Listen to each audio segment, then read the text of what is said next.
बहुत बहुत स्वागत, अभिनंदन और वंदन महर्षियों, साहित्यकारों, शहीदों की इस पावन धरती आजमगढ़ में इस विकास उत्सव में माननीय मुख्यमंत्री महोदय का हार्दिक स्वागत। आप सब जोरदार तालियों के प्रणाम माननीय मुख्यमंत्री महोदय तक पहुंचाएं और मेरे साथ बोले भारत माता की, भारत माता की, भारत माता की।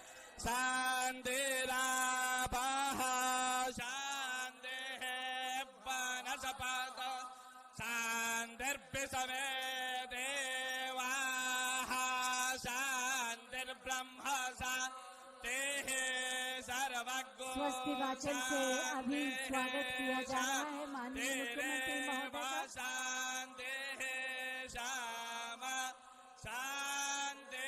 बहुत बहुत धन्यवाद आप सभी का, बहुत बहुत धन्यवाद आप सभी का।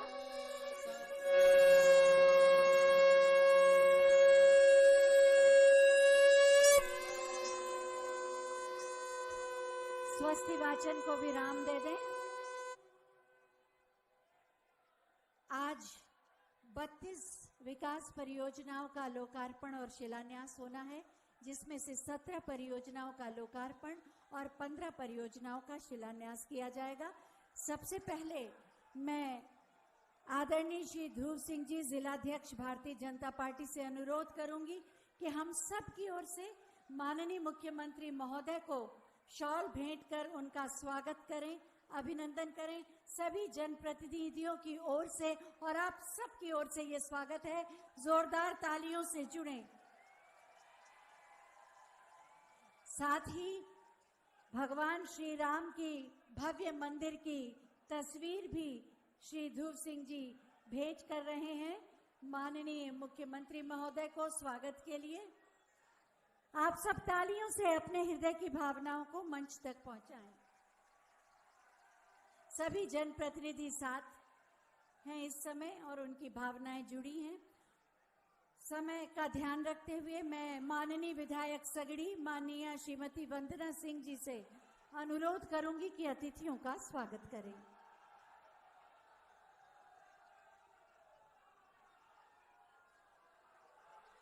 आप सबकी भावनाओं का प्रतीक ये स्मृति चिन्ह, मेरे साथ बोलिए जय श्री राम।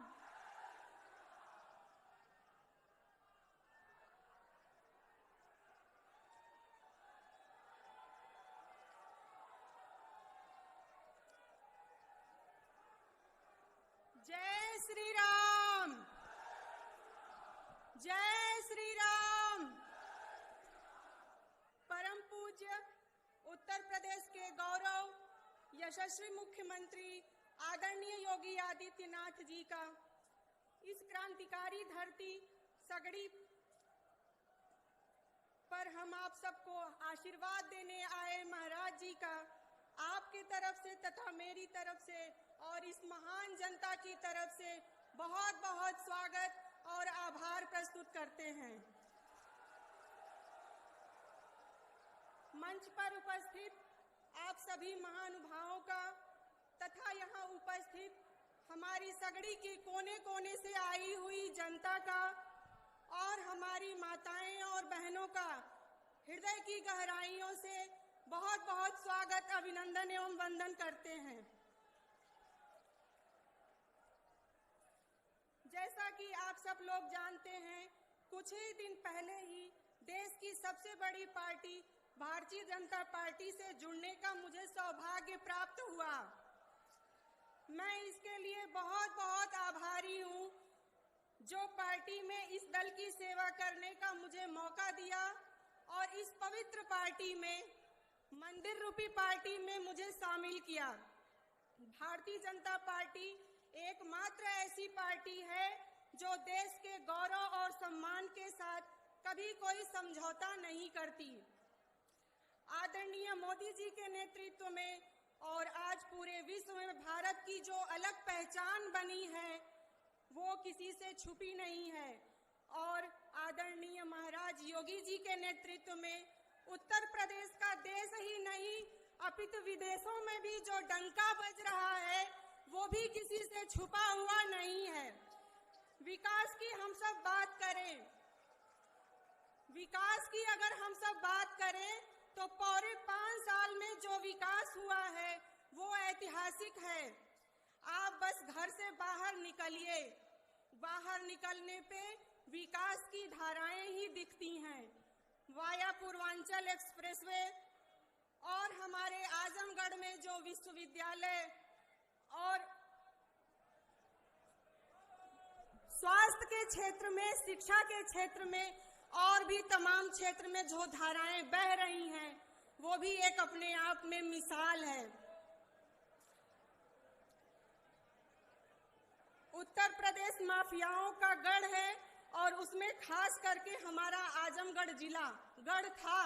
उत्तर प्रदेश माफियाओं का गढ़ था और उसमें हमारा खासकर आजमगढ़ जिला, किसी को बताने में भी शर्म आती थी कि हम आजमगढ़ जिले से आते हैं। यही आदरणीय मोदी योगी जी 2007 में आजमगढ़ आ रहे थे, एक जनसभा थी उनकी और महाराज जी का काफिला जीयनपुर बाजार होते हुए आजमगढ़ में आया। दंगाइयों ने हमला कर दिया। मुझे अच्छी तरह से याद है कि आपने कहा था आजमगढ़ अपराध की नर्सरी है। 2017 में भारतीय जनता पार्टी बहुमत में आई और मुख्यमंत्री का चयन होना था। चयन मेरे मन में आता था कि योगी जी को बना दिया जाता तो ज्यादा अच्छा था, पर भगवान ने मेरी सुन भी ली, मेरी भावनाएं उन तक पहुंची और महाराज जी को यहाँ का मुख्यमंत्री बनाया गया। मैं तो उस समय विपक्ष की विधायक थी और मैं और मेरा पूरा परिवार एक अपराधी से लड़ते हैं, जैसा आप सब भी जानते हैं।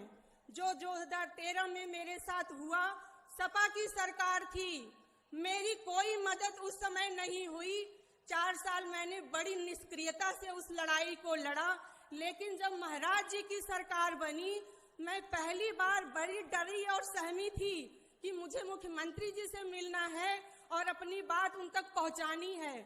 मुख्यमंत्री जी ने मुझे समय दिया और समय ही नहीं पूरा सम्मान भी दिया और सम्मान के साथ साथ मुझसे कहा, बताओ।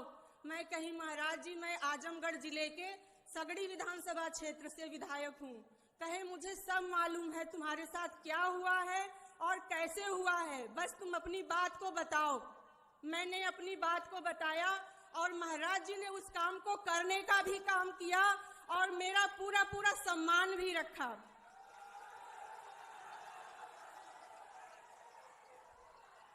जिस अपराधी से हम लोग लड़ते हैं वो बहुत ही शातिर है।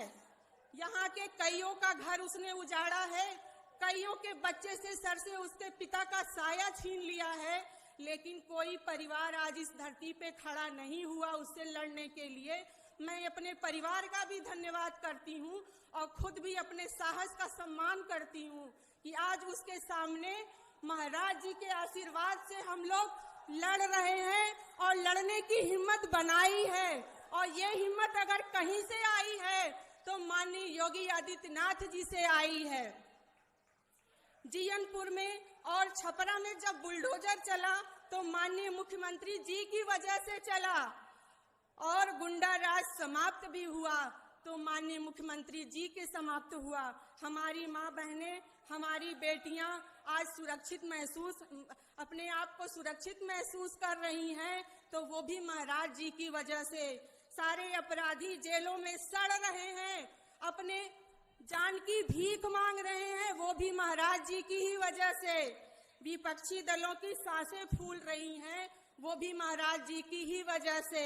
उत्तर प्रदेश का चौतरफा विकास हो रहा है, वो भी महाराज जी की ही देन है और भारतीय जनता पार्टी की अच्छी नीतियों की वजह से। कोविड जैसी भयावह महामारी उत्तर प्रदेश में आई और अगर उसका नियंत्रण हो पाया तो वो भी भारतीय जनता पार्टी की वजह से, माननीय मुख्यमंत्री जी की वजह से।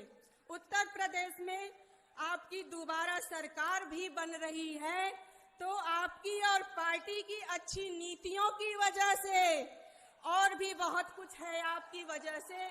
आप लोग कहेंगे कि कितना गिनाएंगी, लेकिन गिनाते गिनाते शाम हो जाएगी, पर गिनाने में सारी सफलताएं खत्म नहीं होंगी।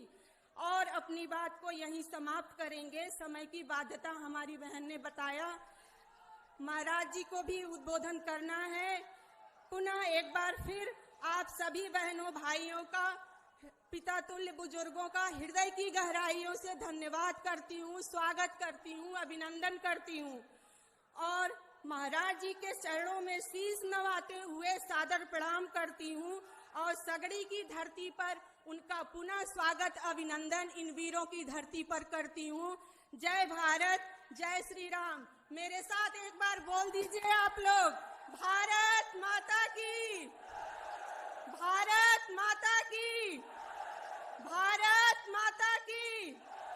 जय जय श्री राम, जय जय श्री राम। बहुत बहुत धन्यवाद। बहुत बहुत धन्यवाद माननीय। मंच पर आसीन है माननीय वन एवं पर्यावरण मंत्री माननीय श्री दारा सिंह चौहान जी। हम उनसे भी अनुरोध करेंगे कि आज के इस अवसर पर अपने उद्गार व्यक्त करें।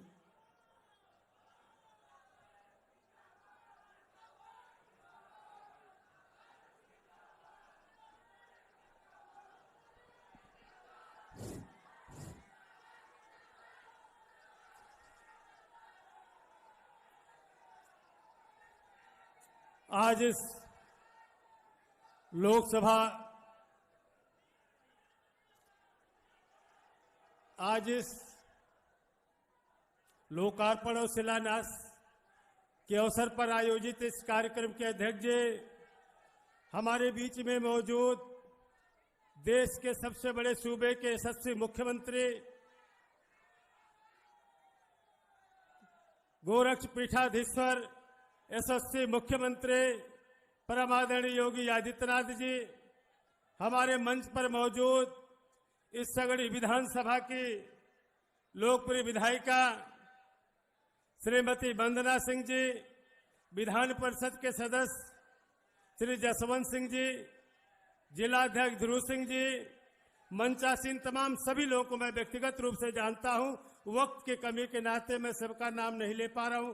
सभी मंचासीन सम्मानित साथियों, सामने उपस्थित इस विधानसभा के कोने कोने से आए हुए बुजुर्गों, नौजवान साथियों, माताओं, बहनों, पत्रकार भाइयों, सबसे पहले इस सगड़ी विधानसभा जो हमारी पुरानी लोकसभा की एक विधानसभा थी, इस सरजमी पर महाराज जी का मैं तहे दिल से आप सभी लोगों की तरफ से हार्दिक स्वागत करता हूं, अभिनंदन करता हूं। साथियों, आप जानते हैं पहली बार इस प्रदेश को न रुकने वाला, न थकने वाला, न किसी के सामने झुकने वाला मुख्यमंत्री मिला है। इसी नाते आज पूरे प्रदेश में आबाद गज से चतुर्दिक विकास इस प्रदेश का हो रहा है। साथियों, आप जानते हैं आज सैकड़ों करोड़ का जो लोकार्पण माननीय मुख्यमंत्री के कर कमलों द्वारा होगा, सैकड़ों करोड़ का शिलान्यास माननीय मुख्यमंत्री के कर कमलों द्वारा होने वाला है। इसलिए आज इस अवसर पर मैं कह सकता हूं, देश के सबसे बड़े सूबे उत्तर प्रदेश का मुख्यमंत्री होने का जो गौरव प्राप्त हुआ माननीय महाराज जी को, इसी नाते आज देश के तमाम जो प्रदेश हैं, मैं कहता हूं देश में आज उत्तर प्रदेश विकास के क्षेत्र में रोल मॉडल बना हुआ है। रोल मॉडल केवल विकास के क्षेत्र में नहीं, कई क्षेत्रों में जो दायित्व माननीय महाराज जी, माननीय मुख्यमंत्री ने हमें सौंपा है, महाराज जी की कृपा से दुनिया में हमारे विभाग ने इतिहास रचने का काम किया और Guinness book of world record में भी हमने नाम रोशन करने का काम किया महाराज जी के आशीर्वाद से। आप जानते हैं, आपने देखा कोविड कार्यकाल में जब दुनिया में कोलाहल था, दुनिया दहशत में जब थी, तो देश का सबसे बड़ा प्रदेश और दुनिया का छठा देश के बराबर प्रदेश का मुख्यमंत्री होने के नाते माननीय मुख्यमंत्री ने पूरी ताकत के साथ और समर्पित भाव से पूरी तरीके से कोविड में लगाम लगाने का काम किया। मैं तो माननीय मुख्यमंत्री को बधाई देना चाहता हूं कि महाराज जी उस समय जब अपना बाप अपने बेटे को छूने से घबराता था, उसके वार्ड में जाने से डरता था, तब माननीय मुख्यमंत्री ने पूरे प्रदेश के हॉस्पिटल में जाकर के सारे प्रदेशवासियों को, सबको अपना परिवार माना और सबके सर पे हाथ रख करके जो उत्साह अपने बढ़ाने का काम किया। यही नतीजा है कि सारे लोगों ने आपके मार्गदर्शन में चल करके पूरी तरीके से प्रदेश में कोविड पे लगाम लगाने का जो काम किया है, इसलिए मैं पूरे इस आजमगढ़ की सरजमी की तरफ से आपका तहे दिल से स्वागत, अभिनंदन करते हुए समय के कमी के नाते माननीय महाराज जी, मैं अपनी बात को समेटते हुए मंचासीन तमाम जो साथी हैं, इनका मैं स्वागत अभिनंदन करते हुए माननीय मुख्यमंत्री जी, ये आजमगढ़ की धरती जो राजनीतिक रूप से राजनीतिक राजधानी कही जाती है और आजमगढ़ का चप्पा चप्पा, शायद हम आप जानते होंगे कि हम लोग ज्यादा जानते हैं महाराज जी को आजमगढ़ के एक एक चप्पे के बारे में जानकारी है, बताने की जरूरत नहीं है। इसलिए मुझे पूरा भरोसा है, चूंकि ये मेरी जन्मभूमि है, मऊ हमारी कर्मभूमि है और कई बार इस कर्मभूमि के बारे में भी, जन्मभूमि के बारे में भी महाराज जी से मैंने अपील किया। मैं जानता हूं आज महाराज जी अगर यहाँ आए हैं तो निश्चित रूप से आजमगढ़ को एक नई पहचान दे करके यहाँ से जाएंगे, ये मुझे पूरा भरोसा है। इन्हीं सारे शब्दों के साथ मैं पुनः आजमगढ़ की तरफ से, खास करके सगड़ी विधानसभा की तरफ से महाराज जी का तहे दिल से स्वागत अभिनंदन करते हुए आपसे विदा लेता हूं। जय हिंद, धन्यवाद। बहुत बहुत धन्यवाद माननीय। और अब हम माननीय मुख्यमंत्री महोदय से अनुरोध करेंगे कि बटन दबाकर विकास परियोजनाओं का लोकार्पण और शिलान्यास करने की कृपा करें। 32 परियोजनाओं का लोकार्पण और शिलान्यास किया जा रहा है। 17 परियोजनाएं जिनका लोकार्पण होगा, 15 परियोजनाएं जिनका शिलान्यास, 76.14 करोड़ की परियोजनाएं जो आपके जीवन को सहज सरल भी बनाएंगी, समृद्धि के द्वार भी खोलेंगी और आपके सपनों को साकार करने के लिए, आपको उड़ान भरने के लिए एक नया क्षितिज भी देंगी। आजमगढ़ के विकास का एक नया अध्याय प्रारंभ हो रहा है। शिलापट के अनावरण के साथ बटन दबा और ढेर सारी सौगातें आजमगढ़ को मिल गईं। बहुत बहुत धन्यवाद माननीय मुख्यमंत्री महोदय। और अब लाभार्थियों को प्रशस्ति पत्र, प्रमाण पत्र और चाबी इत्यादि का वितरण किया जाएगा। मैं माननीय मुख्यमंत्री महोदय से अनुरोध करूंगी कि अपने कर कमलों द्वारा इन लाभार्थियों को ये प्रदान करें। सबसे पहले मैं आमंत्रित कर रही हूं दृष्टि योजना के लाभार्थी श्री बलदेव शुक्ला जी को, जिनको 60 लाख का धनराशि का प्रमाण पत्र दिया जा रहा है। और उसके बाद promotion of agriculture mechanization for in situ management के लिए श्री राजेंद्र उपाध्याय जी को प्रमाण पत्र।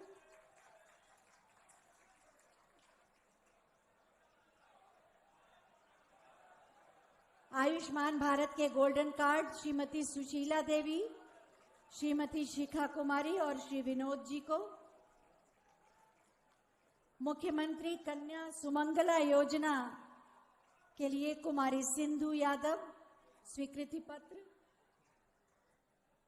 उद्योग विभाग के चेक वितरित किए जाएंगे। प्रधानमंत्री रोजगार सृजन कार्यक्रम और मुख्यमंत्री युवा स्वरोजगार योजना के लिए श्री किकेश कुमार चौरसिया, श्री रंजन प्रसाद यादव जी। एक जनपद एक उत्पाद के लिए चेक दिया जा रहा है मोहम्मद अकमल जी को।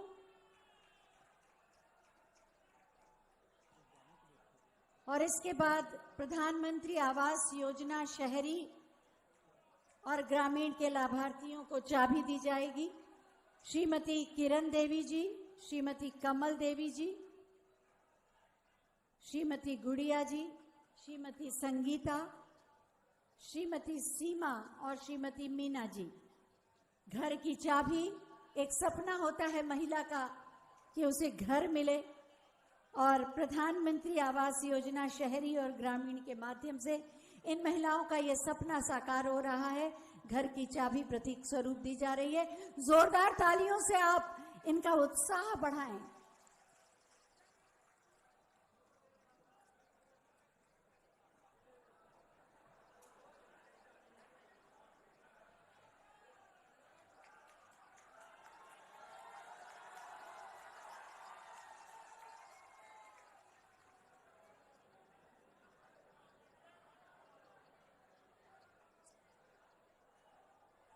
सभी महिलाएं श्रीमती किरण देवी, श्रीमती कमल देवी, श्रीमती गुड़िया, श्रीमती संगीता, श्रीमती सीमा और श्रीमती मीना को घर की चाबी। और उसके बाद हम आमंत्रित करेंगे राष्ट्रीय ग्रामीण आजीविका मिशन के लाभार्थियों को, जिन्हें 1-1 लाख रुपए का चेक दिया जाएगा। ये स्वयं सहायता समूह के प्रतिनिधि हैं। श्रीमती सुमन देवी, श्रीमती किरण देवी और श्रीमती संगीता, ये स्वयं सहायता समूह की प्रतिनिधि हैं। इनको चेक दिया जा रहा है 1-1 लाख रुपए का।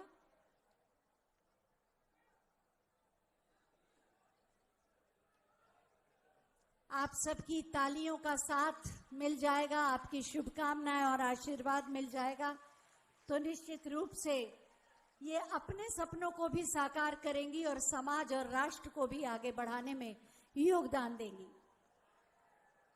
स्वयं सहायता समूह की ये प्रतिनिधि श्रीमती सुमन देवी, श्रीमती किरण देवी और श्रीमती संगीता, बहुत बहुत धन्यवाद माननीय इन लाभार्थियों को ये सहयोग देने के लिए। सभी लाभार्थियों के लिए एक बार जोरदार तालियां हो जाएं।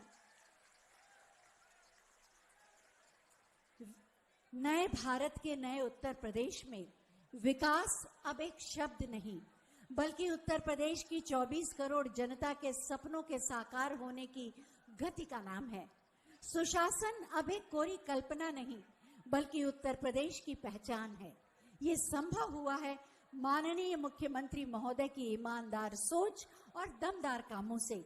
मैं बहुत ही आदर के साथ माननीय मुख्यमंत्री महोदय से अनुरोध करूंगी कि अपने आशीर्वचनों से हमें अनुग्रहित करें आपकी जोरदार तालियों के साथ। भारत माता की, भारत माता की, भारत माता की। वंदे वंदे वंदे। मंच पर उपस्थित मेरे सहयोगी, मंत्रिमंडल में पर्यावरण, वन और जलवायु परिवर्तन विभाग के मंत्री और इसी माटी के लाल श्री दारा सिंह चौहान जी, सगड़ी से लोकप्रिय विधायक श्रीमती वंदना सिंह जी, विधान परिषद के माननीय सदस्य श्री यशवंत सिंह जी, उत्तर प्रदेश भूमि एवं ग्राम्य विकास बैंक के अध्यक्ष श्री संतराज यादव जी, भारतीय जनता पार्टी के जिला के अध्यक्ष श्री ध्रुव कुमार सिंह जी, पिछड़ा वर्ग प्रकोष्ठ के प्रदेश के मंत्री श्री विनोद राजभर जी, क्षेत्रीय उपाध्यक्ष श्री अरविंद जायसवाल जी, जयनाथ सिंह जी, संतोष सिंह जी,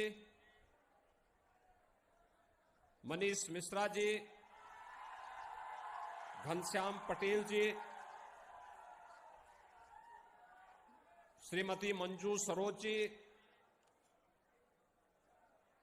अखिलेश मिश्र जी, श्री देवेंद्र सिंह जी, श्री लक्ष्मण मौर्य जी, श्री कृष्णपाल जी,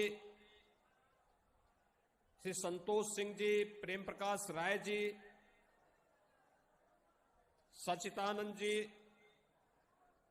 श्री नागेंद्र पटेल जी और भारी संख्या में आज के इस सगड़ी विधानसभा क्षेत्र में आयोजित संवाद कार्यक्रम में सगड़ी, मुबारकपुर, मेहनगर, गोपालपुर से संबंधित सभी उपस्थित भाइयों बहनों, एक साथ यहां पर आज जनपद आजमगढ़ को लगभग 200 करोड़ रुपए की परियोजनाओं का लोकार्पण और शिलान्यास हो रहा है। मैं इसके लिए पूरे आजमगढ़ जनपद के नागरिकों को हृदय से बधाई देता हूं, अपनी शुभकामनाएं देता हूं। भाइयों बहनों, आज भारत के संविधान के शिल्पी बाबा साहब डॉक्टर भीमराव अंबेडकर का 66वां महापरिनिर्वाण दिवस भी है। पूरा देश भारत माता के इस महान सपूत भारत रत्न बाबा साहब डॉक्टर भीमराव अंबेडकर जी को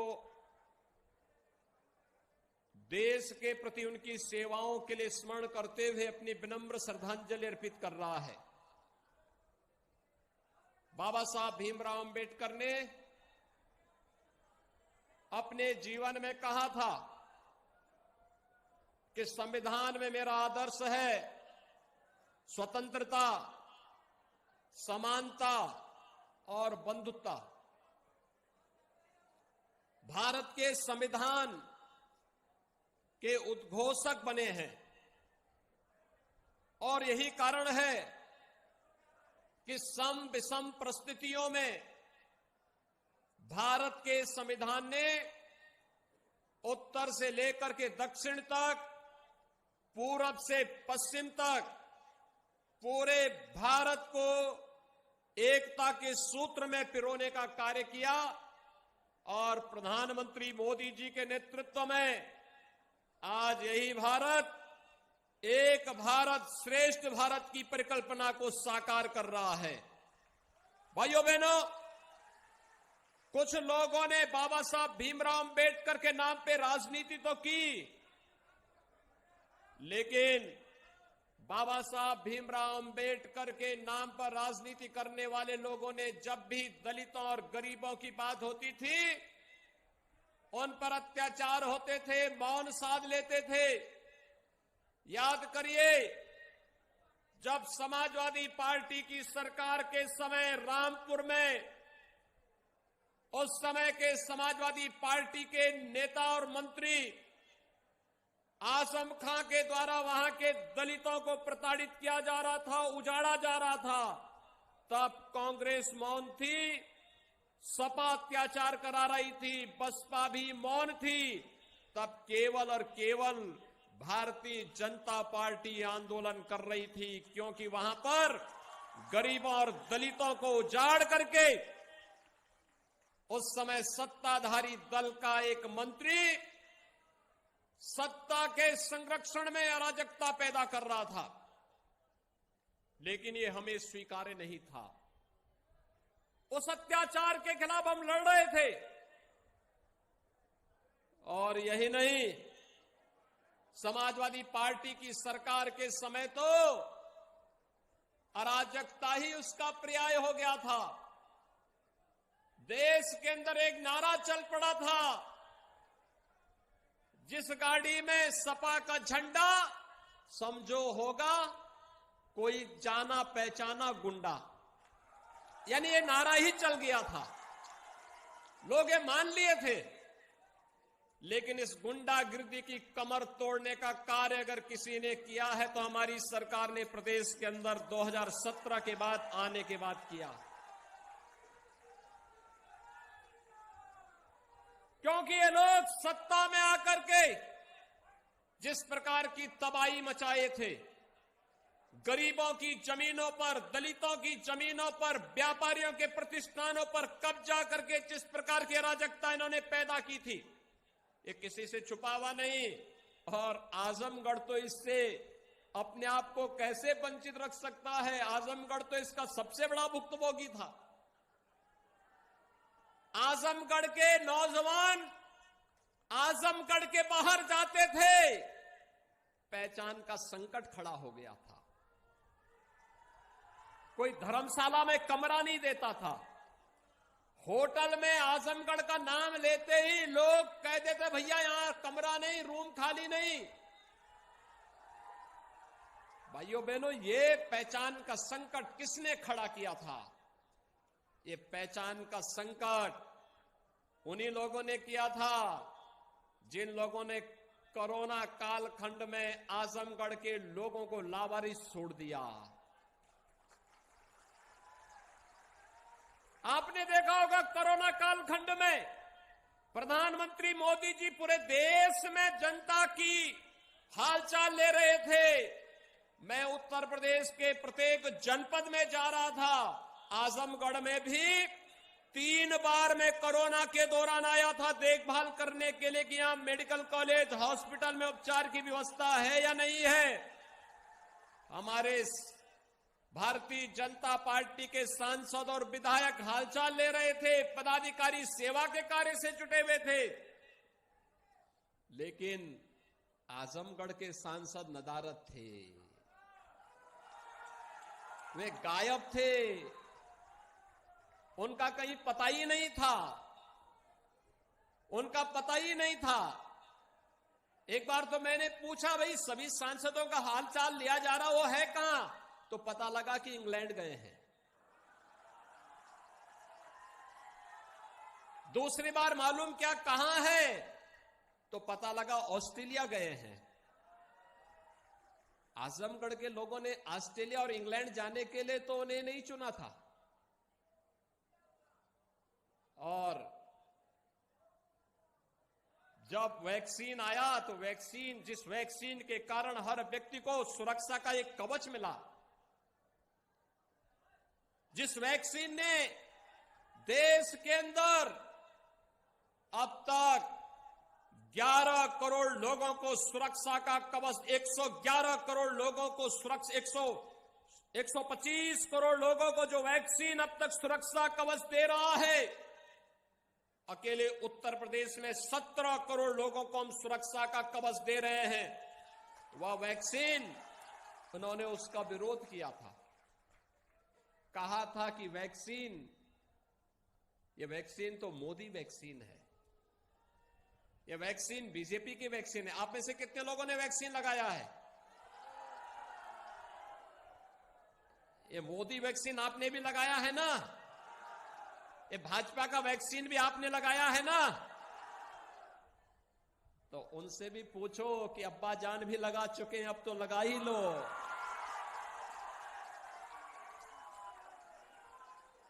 अब तो वैक्सीन लगा ही लेना चाहिए, क्योंकि एक नया वेरिएंट आ गया है कोरोना का। वैक्सीन लगा लोगे तो कुछ सच बोलने की आदत हो जाएगी, नहीं तो झूठ पे झूठ बोल करके, जैसे आजमगढ़ के लोगों को धोखा दे रहे थे, प्रदेश के लोगों को धोखा दे रहे थे। आजमगढ़ में मुलायम सिंह जी भी सांसद रहे, समाजवादी पार्टी की सरकार थी, तब भी विश्वविद्यालय नहीं आ पाया। आया विश्वविद्यालय, मिला। पूर्वांचल एक्सप्रेसवे भी नहीं बन पाया था, एयरपोर्ट भी नहीं बन पाया था, यानी ये सब काम सफाई में होने थे। आजमगढ़ विकास के लिए कहां था? आजमगढ़ में तो पेशेवर माफिया और अपराधियों को प्रश्रय देकर के उनको अपने कंधों में ढोते थे, अपने सिर में लेकर घूमते थे, उस पाप के घड़े को लेकर घूमते थे। अपराधी, पेशेवर अपराधी और माफियाओं को अपने सिर में लेकर के ढूंढते थे, घूमते थे। और पहचान का संकट आजमगढ़ के नौजवानों के सामने, आजमगढ़ के सामान्य नागरिकों के सामने आता था। भाइयों बहनों, याद करिए, इसी आजमगढ़ को पूर्वांचल एक्सप्रेसवे भी हमने दी और गोरखपुर लिंक एक्सप्रेसवे भी आजमगढ़ होते हुए गोरखपुर की तरफ जा रहा है। ये 4 लेन की कनेक्टिविटी दोहरी घाट से होते हुए, जौनपुर होते हुए प्रयागराज के लिए भी 4 लेन और वाराणसी के लिए भी 4 लेन की कनेक्टिविटी भारतीय जनता पार्टी की सरकार ने दिया है। आजमगढ़ में महान हिंदू सम्राट 11वीं सदी में जिन्होंने एक विदेशी आक्रांता को पूरी तरह रौंदने का कार्य किया था, सालार मसूद गाजी को महाराज सुहेल देव के नाम पर एक राज्य विश्वविद्यालय बनाने का कार्य भी हमारी सरकार कर रही है। इसी नए सत्र में वहां पर हम लोग क्लासेस प्रारंभ करेंगे और आजमगढ़ को देश के अंदर अलग अलग जगहों से वायु सेवा से जोड़ने के लिए भी एयरपोर्ट के निर्माण के कार्य को भी हमारी सरकार ने तैयार कर लिया है। बहुत शीघ्र आजमगढ़ का एयरपोर्ट जब प्रारंभ होगा तो आजमगढ़ के जो लोग मुंबई में कार्य करते हैं, आजमगढ़ के जो लोग कोलकाता में कार्य करते हैं, दिल्ली में रहते हैं, 1 घंटे में मुंबई से आजमगढ़ आ जाएंगे, 1 घंटे में आजमगढ़ से मुंबई चले जाएंगे, दूरी कम हो जाएगी और हवाई चप्पल पहनने वाला भी हवाई जहाज की यात्रा कर पाएगा। ये सपना भी साकार किया है तो भारतीय जनता पार्टी की सरकारों ने किया है, सपा तो नहीं कर पाई। भाइयों बहनों, समाजवादी पार्टी तो नहीं की इसमें से कोई भी काम, क्योंकि कार्य के लिए फुर्सत ही नहीं था। उनके लिए लगता था कि अपने कुनबे का, अपने परिवार का विकास कर लेंगे तो यही प्रदेश है, और हमारे लिए जब प्रदेश का विकास कर लेंगे तो वही हमारे लिए परिवार है। यही अंतर है। याद करिए भाइयों बहनों, ये लोग मौन रहते थे तब जब इस आजमगढ़ में, याद करिए, समाजवादी पार्टी की सरकार थी और सिबली नेशनल कॉलेज में अजीत राय की हत्या हुई थी। 2 महीने तक एफआईआर तक लॉन्च नहीं हो पाई थी और तब मैं गोरखपुर का सांसद था। तब सांसद के रूप में मैं यहां आया था एफआईआर दर्ज करवाने के लिए।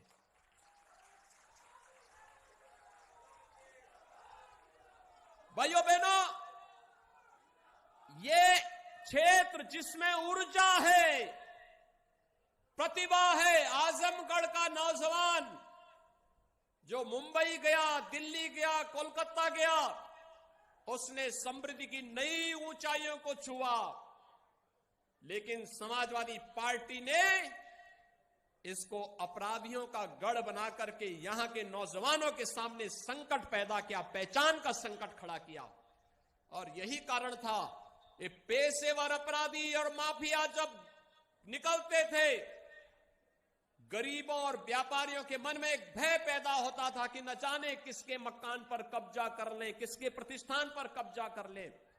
और इन्होंने तो समय की सरकारों के समय में, उस समय इन्होंने जो कुछ संपत्ति अर्जित की थी, उस संपत्ति को वापस लेने का कार्य हमारी सरकार कर रही है। 1900 करोड़ रुपए की संपत्ति हमने जब्त कर ली है। लगभग इतने ही संपत्ति को जो अवैध तरीके से इन्होंने इमारतें बनाई थी, हमें लगा कि नहीं ये अवैध है, सार्वजनिक संपत्ति पर बना है, वहां पर बुलडोजर चलाने का काम भी किया गया है। और आज जब बुलडोजर चलता है तो भाइयों बहनों, सबसे ज्यादा पीड़ा होती है समाजवादी पार्टी को और कांग्रेस को। इन्हीं को ज्यादा पीड़ा होती है। सपा हो, बसपा हो, कांग्रेस हो, इनको गरीबों से, गांव से, महिलाओं से, युवाओं से कोई लेना देना नहीं। जब भी इनको अवसर मिलता है, इनको अवसर मिला, इन्होंने अत्याचार किया, शोषण किया, अराजकता फैलाई। अगर इनको सत्ता में रहने का अवसर मिला, इन्होंने कुछ कार्य किया होता तो गरीब के पास मकान का अभाव नहीं होता। आपने देखा होगा जब प्रधानमंत्री के रूप में मोदी जी आए, कांग्रेस क्या कर रही थी 55 वर्षों तक। सपा बसपा बिना मांगे ही 10 वर्षों तक कांग्रेस नेतृत्व की यूपीए सरकार को समर्थन दे रही थी।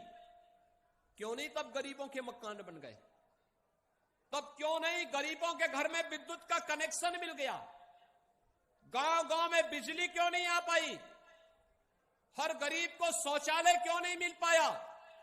हर गरीब को रसोई गैस का कनेक्शन क्यों नहीं मिल पाया? और कोरोना के दौरान भाइयों बहनों, हर गरीब को फ्री में राशन क्यों नहीं मिल पाया?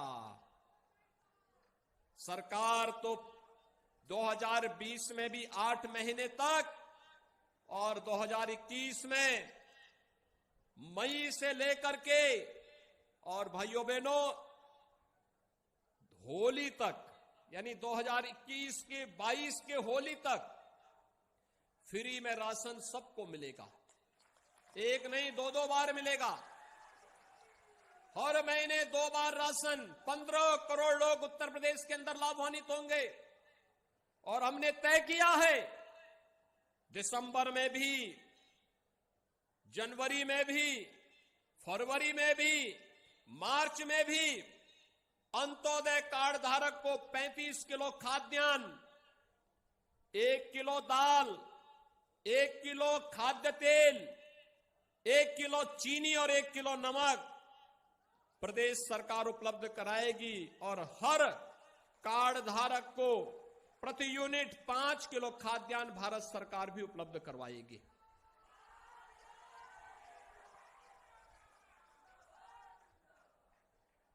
ये लगातार मिलेगा, हर एक व्यक्ति को मिलेगा। पहले खाद्यान्न विपक्षी दलों के नेता खा जाते थे, गरीब को तो कुछ मिलता ही नहीं था, गरीब देखता रह जाता था। आज गरीब को खाद्यान्न देने का कार्य किया जा रहा है, मकान दिया जा रहा है, अगर मैं आपके इसी जनपद में देखूं, भाइयों बहनों, अकेले आपके आजमगढ़ जनपद में 48,736 परिवारों को 584 करोड़ 83 लाख 20 हजार रुपए की राशि आवास योजना के लिए ग्रामीण क्षेत्र में अवमुक्त किया गया और शहरी क्षेत्र में 28,542 लाभार्थियों को 521 करोड़ 13 लाख रुपए की धनराशि उपलब्ध करवाई गई। आपके आजमगढ़ जनपद में 1,813 सामुदायिक शौचालय और यही नहीं 13 यहां पर 1,02,415 लाभार्थियों को विद्युत के निःशुल्क कनेक्शन देने का कार्य आजमगढ़ जनपद में हुआ है। भाइयों बहनों, 154 मजरों में विद्युतीकरण का कार्य भी हुआ है। 2,24,023 लाभार्थियों को निःशुल्क रसोई गैस के कनेक्शन बांटे गए और प्रधानमंत्री किसान सम्मान निधि में हर किसान को 6,000 रुपए सालाना अब तक इस जनपद में 7,41,984 किसानों को इस योजना से जोड़ा गया है। यानी 7,41,000 से अधिक किसान हर साल 6,000 रुपए सालाना प्राप्त कर रहे हैं। कन्या सुमंगला योजना में लगभग 18,000 बालिकाओं को जन्म से लेकर के स्नातक तक की पढ़ाई के लिए 15,000 रुपए देने की व्यवस्था की गई है।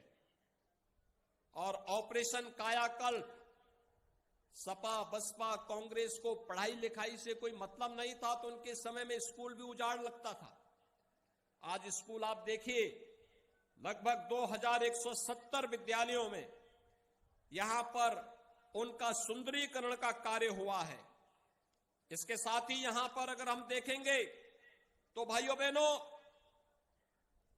आजमगढ़ में हम लोगों ने जो तमाम अन्य कार्य कराए हैं, यहां पर 7,93,824 परिवारों को निःशुल्क खाद्यान्न उपलब्ध करवाने का कार्य हो रहा है।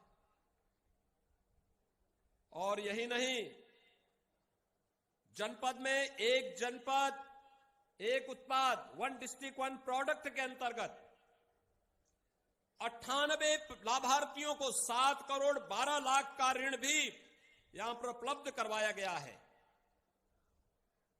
1,93,982 पंजीकृत श्रमिकों को यहां पर शासन की विभिन्न योजनाओं से जोड़ने का कार्य किया गया है और उन्हें भरण पोषण भत्ता भी यहां पर उपलब्ध करवाने का कार्य किया गया है।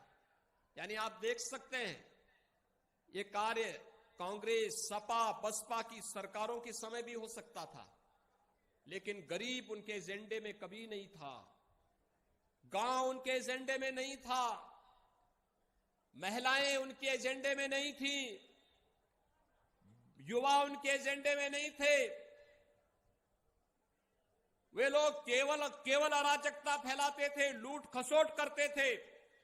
भारतीय जनता पार्टी तो सबका साथ, सबका विकास, सबके विश्वास और सबके प्रयास के साथ एक नए भारत के निर्माण के लिए, नए उत्तर प्रदेश के निर्माण को हम आगे बढ़ा रहे हैं। और भाइयों बहनों, इस नए उत्तर प्रदेश के लिए मैं आप सबका सहयोग करने के लिए आज आपके बीच में आया हूं। मुझे प्रसन्नता है कि आप सभी लोगों ने कोरोना बचाव के लिए प्रधानमंत्री मोदी जी के द्वारा फ्री में वैक्सीन, सबको वैक्सीन की जो सुविधा दी है, आप सभी लोग इसका लाभ ले रहे हैं। मेरा आप सबसे अनुरोध होगा, कोरोना भी समाप्त नहीं हुआ है। अभी कोरोना दुनिया के अंदर तमाम देशों में कहर बरपा रहा है। आप देख रहे होंगे लगातार अफ्रीकन देशों में, अमेरिका में, यूरोप में, रूस में, चीन में फिर से कोरोना की आहट हो चुकी है, बहुत तेजी के साथ फैल रहा है। ये कोरोना वैक्सीन, ये फ्री में वैक्सीन एक सुरक्षा कवच है। हम सबको आभार व्यक्त करना चाहिए प्रधानमंत्री मोदी जी का। आपने देखा होगा कोरोना के दौरान हमने सबको फ्री में टेस्ट करवाए, फ्री में उपचार करवाया, फ्री में राशन दिया और फ्री में वैक्सीन भी प्रधानमंत्री मोदी जी ने हर एक व्यक्ति को उपलब्ध करवाया। फ्री में वैक्सीन, सबको वैक्सीन। और मैं आप सबसे अनुरोध करूंगा, जिन्होंने अभी तक वैक्सीन की डोज नहीं ली, वे तत्काल जाकर के नजदीक के केंद्र में जाकर वैक्सीन ले ले। जिन्होंने एक डोज ले ली वो दूसरा डोज जरूर ले ले। ये वैक्सीन कोरोना से बचाव का एक उत्तम माध्यम होगा और सामान्य जनजीवन को भी आगे बढ़ाने में मदद करेगा। आज जिन विकास परियोजनाओं का यहां पे लोकार्पण और शिलान्यास हुआ है, मैं इनका सब के लिए आप सभी नागरिकों को और खासतौर पर इस विधानसभा क्षेत्र की विधायक श्रीमती वंदना सिंह जी को विशेष बधाई देता हूं। और मैं उन्होंने भारतीय जनता पार्टी की सदस्यता ग्रहण की है, भारतीय जनता पार्टी के मूल्यों के साथ जुड़ी हैं। उनके साथ जो अन्याय सपा की सरकार के समय हुआ, भले अन्याय सपा की सरकार के समय हुआ था, लेकिन हमारी सरकार सबका साथ और सबके विश्वास पर बात करती है। हमने कहा प्रदेश में विकास कराएंगे सबको, न्याय देंगे सबको, सुरक्षा देंगे सबको, लेकिन अपराध और अपराधियों के प्रति जीरो टॉलरेंस की नीति के तहत कार्य करेंगे। और सरकार उन्हीं मुद्दों को लेकर के, उन्हीं मूल्यों को लेकर के लगातार कार्य कर रही है। आज के इस अवसर पर एक बार फिर से मैं आप सभी लोगों को, जो कोरोना कालखंड में भी अपने जीवन और जीविका को बचाए रखते हुए निरंतर उत्साहपूर्ण तरीके से आगे बढ़ रहे हैं, आप सबका मैं आह्वान करूंगा कि हम सबके उत्तर प्रदेश को एक नए भारत के नए उत्तर प्रदेश के रूप में स्थापित करने के इस अभियान के साथ आप सभी लोग मिलकर के अपना सहयोग देंगे। आप सबको मैं इन योजनाओं के लिए बधाई देता हूं। बाबा साहब भीमराव अंबेडकर के महापरिनिर्वाण दिवस के अवसर पर उन्हें विनम्र श्रद्धांजलि अर्पित करता हूं और आप सबके प्रति अपनी शुभकामनाएं व्यक्त करते हुए अपनी वाणी को देता हूं विराम। जय जय श्री राम, जय जय श्री राम। बहुत बहुत धन्यवाद माननीय आपके प्रेरणादायी उद्बोधन के लिए। और अब अंत में मैं माननीय सदस्य विधान परिषद माननीय श्री यशवंत सिंह जी से अनुरोध करूंगी कि वो अतिथियों के प्रति आभार व्यक्त करें।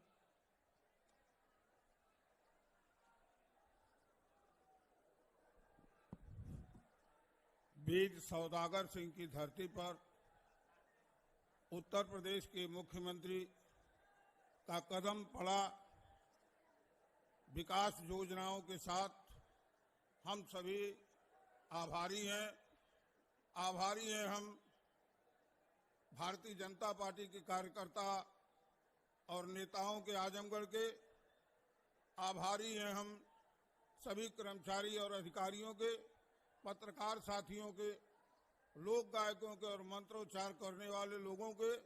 सबसे ज्यादा आभारी हम हैं सगड़ी की जनता की, मंच के नेताओं के, कि इन सब लोगों ने शिरकत किया, इस कार्यक्रम को सफल बनाया। और मैं पुनः धन्यवाद और आभार व्यक्त करता हूं उत्तर प्रदेश के मुख्यमंत्री को कि लखनऊ की राजधानी जो 6 घंटे की थी उसको आपने 2.5 घंटे कर दिया, बिजली में पूरी समानता ला दी। हम सब आभारी हैं आपके। आने वाले दिनों में सगड़ी की जनता से अपील है कि जोगी जी ने जिस तरीके से उत्तर प्रदेश को और खास तौर से आजमगढ़ में जहां से एक विधायक था, विकास की योजनाओं में सबसे आगे रखा। चुनाव 2022 का आवे तो उसमें आप इस आजमगढ़ को भी उसी तरह से आगे रखिए जैसे उत्तर प्रदेश के मुख्यमंत्री ने रखा। जय हिंद, जय भारत। इसी के साथ ये आयोजन संपन्न होता है। जोरदार तालियों के साथ विदा दे माननीय मुख्यमंत्री। भारत माता की।